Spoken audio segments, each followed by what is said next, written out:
তোরা তো এখানে কি কেন ভাই, কি হয়েছে? সমস্যা আছে? পাইছেন না দেখেন ভাই, আপনারা কি পাইছেন?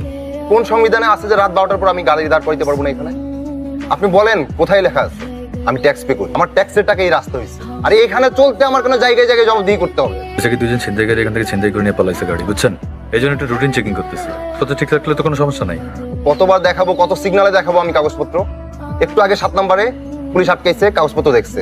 এখন আপনি আসছেন যে এক চেকপোস্টে চেক করার পর এটা প্রত্যেক চেকপোস্টে নিউজ চলে যাবে, ডিজিটাল হইছেন। ঠিক আছে ভাই, লাগবে না, কাগজপত্র দিতে হবে না। আপনি একটা কার্ড দেখানো, আইডি কার্ড দেখান।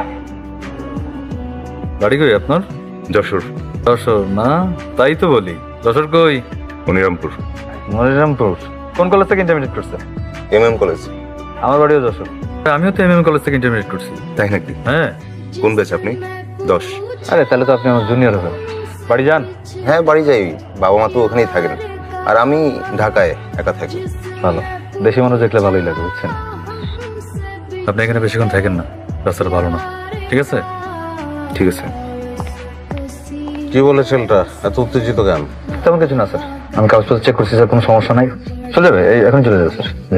পুলিশে উন্নতি করতে হলে দুইটা জিনিস মনে রাখবা। এক, কাগজপত্র ঠিকঠাক মতো চেক করতে হবে। 2, মানুষের চোখ, যেটা তার সবচেয়ে বড় কাগজপত্র, সেই চোখের ভাষাটা বুঝতে হবে।